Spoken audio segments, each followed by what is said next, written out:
Hai, people of Northern. Kita hari ini mau nge-review grinder yang lumayan revolusioner di tahun 2023. Ini sesuai namanya, Pietro. Jadi kalau ini saya udah beli sekitar mungkin sebulanan. Waktu yang IBRC sama IDC regional kemarin, barang ini datang, sebetulnya saya ambil di Jakarta juga. Dan Pietro sendiri ini kalau awalnya mungkin dari perusahaan grinder yang baru, saya mungkin akan tidak percaya. Tapi aslinya dia ini sebenarnya kreasi dari legendaris yaitu Fiorenzato Grinder yang biasanya mungkin kalian akrab dengan grinder espresso. Nah, di tahun 2023 sebenarnya dari tahun lalu sih dia sudah kerjasama juga dengan Lance Hedrick. Mungkin kalau kalian mau tahu dia itu foundernya dari Onyx Coffee Lab juga kalau nggak salah. Dia develop bur juga, jadi Pietro ini datang dengan dua bur, bukan datang dengan dua bur, kalian bisa milih dua bur, yaitu yang multi-purpose bur, sama yang Pro Brewing. Yang didesain sama Lance Hedrick ini adalah yang Pro Brewing, yang memang dedikasinya khusus untuk manual brew. Dan inspirasinya adalah dari ZP6 atau Timeless Capture yang sudah kita review beberapa waktu lalu. Kalau ZP6 saya masih kesulitan untuk dapat barangnya. Dan overall grinder ini juga agak, kalau secara build quality sih bagus banget ya, ini berat dan materialnya hampir semuanya metal kecuali di sini mungkin ini dilapisin metal tapi ini ada bagian plastik. Ini buat catchernya juga. Terus ini juga full metal. Nah kalau kalian bisa lihat nih desainnya juga ergonomis banget. Jadi kalian bisa puter sini dan kecuali bagian yang ini. Nah, bagian tutupnya ini masih plastik, jadi bukan metal. Dan ini masih ada karetnya juga. Kebetulan saya nggak terlalu cocok dengan karet model tutup seperti ini. Saya lebih cocoknya kalau dia magnet dial. Tapi balik lagi, dia punya keunggulan juga. Itu dia bisa, kalian bisa nyimpen kopi di sini, nggak harus bawa kopi lagi. Terus yang revolusionernya saya bilang dari mana? Ya ini, dia adalah grinder portable dengan flat bore. Jadi kalau kalian pengen tahu flat bore itu kayak gimana, flat bore itu ya kayak disc bore yang dua jadi satu. Sementara kalau hand grinder kebanyakan, mungkin yang dari Jerman atau dari Kinu atau Yeezy Presso sendiri kan modelnya conical bore. Kalau conical bore ada ring di luar dan ada seperti gigi gerahamnya kita ini. Nah, dia. Kalau secara uniformity, klaimnya adalah yang conical bore akan lebih uniform dibandingkan yang multi-purpose bore atau kalanya disc bore seperti ini. Dan kebetulan yang saya punya ini dalamnya adalah Pro Brewing dan saya belum swap juga, saya belum tuker juga kira-kira karakternya kayak gimana. Cuman hari ini kita bakal tes yaitu menggunakan Pro Lavender Tea. Ya ini saya roasting sendiri dari Mas Reza Coffee Roasting Green Bean-nya, terus habis itu saya roasting pakai alat yang mungkin bisa transparan semua 1:20 10 gram, pakai tricolet juga dan shower screen-nya yang generasi 3. Habis ini kita ngebrew buat tahu karakternya gimana. Kalau udah sebulan sih saya bakal cerita sih oke banget hasilnya walaupun proses killingnya nggak terlalu enak. Habis ini kita bakal nyeduh dan mungkin kita bakal nunjukin juga kira-kira gilingannya kayak gimana sih, berat atau enggak sambil dalam proses penyeduhan kali ini. Jangan kemana-mana. Ini ada mulai dari sini sampai sini. Nah, kalau saya sih mungkin di 8,5 sampai 9 kalau buat manual brewing. Proses gilingnya juga simple. Jadi kalian ini handle-nya kalian naikin kayak gini. Jadi kita naikin seperti ini. Terus kita tahan di sini dan kita giling. Kalau giling sih sebenarnya nggak berat, cuman memang proses gilingnya ini agak nggak enak ya kalau saya bilang. Jadi kayak tuh bisa lihat kan, nah ini ada ini tebel di sini, ini dan mereka juga lagi memperbaiki itu dengan stand. Kalau gilingannya nggak berat sama sekali, cuman agak sedikit lebih lama dibandingkannya gilingan normal. Bisa kita lihat sendiri ya. Kalau kalian bebannya nggak pas, tapi ini berhubung saya udah kebiasaan aja, waktu awal-awal sih sangat-sangat tidak nyaman ya. Nah bisa lihat sendiri ya, rada macet-macet. Jadi kalau kalian rada macet, kalian bisa mundur dikit terus giling lagi. Kurang lebih gitu. Make sure meja kalian stabil, jangan pakai meja yang buat portable buat giling kopi ini, karena kalian akan bebannya adalah tumpuannya ke sini. Saya sih lagi nungguin banget kalau dia lagi ngerilis untuk ininya. Dari stok stand-nya yang lagi develop juga. Dan buat retensinya sendiri kurang lebih ada 0,2 sampai 0,3 gram. Cukup oke juga buat flat bore. Lihat, sudah selesai. Kita bakal lihat hasil gilingannya. Ya, jadi kelihatan sendiri dia lebih ke arah bolder side kalau saya bilang.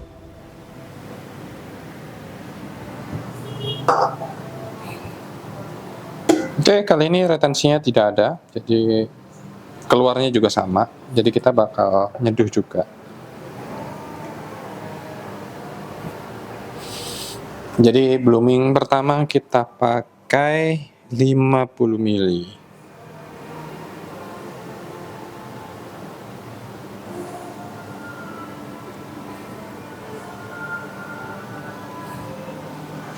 Buat basahin semuanya. Dan ini Pro Lavender ini lumayan asik juga ya kalau dibuat giling.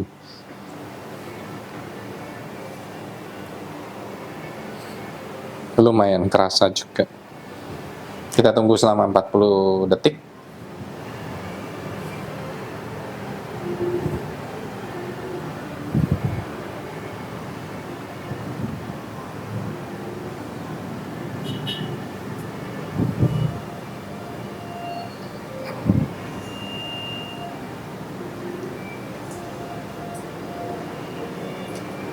Dan terakhir kita sampai 200 gram. Kalau dia sesuai klaim, ya walaupun saya juga belum punya shifter, kalau dia sesuai klaim, dia bakal selesai lebih cepat dibandingkan normal.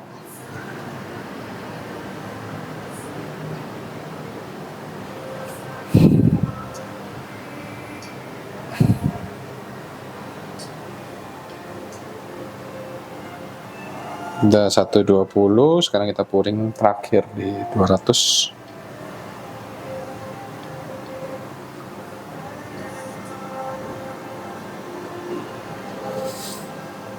Oke, dan waktunya sudah selesai. Kita tinggal tunggu aja.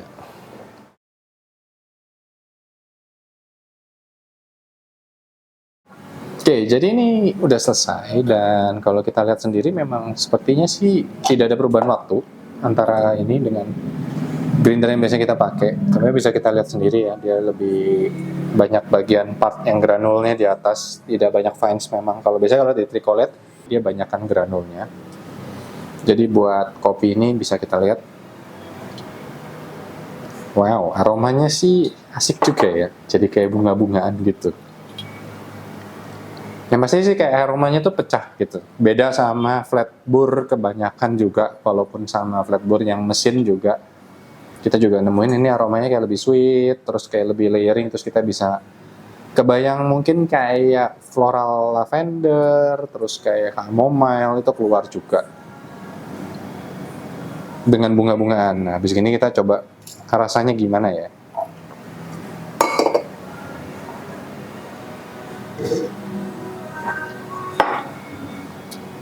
Wow, jadi salah satu yang kenapa saya suka dari Pietro yang Pro Brewing model ini adalah dia layeringnya juga bagus, mouthfeel-nya juga bagus, dan acidity-nya juga live, terus manis depan belakang. Itu yang saya dapat ya, kayak di Pro Brewing. Kalau yang multipurpose saya belum tahu. Mungkin nanti next fit kita bakal komparasi, karena saya juga dikirimin untuk yang Pietro Pro Brewing.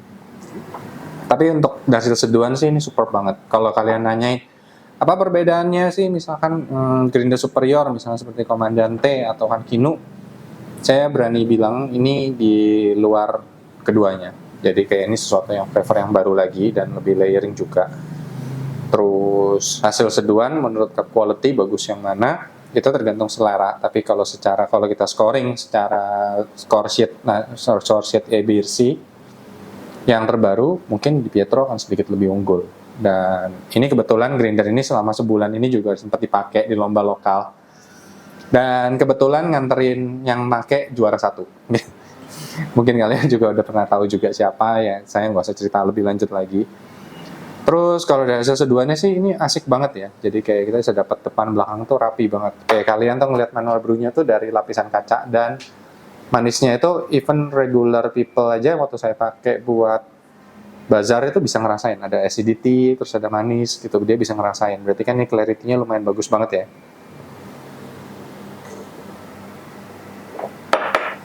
Yang pasti bitternya tuh minim banget, sesuai dengan klaim.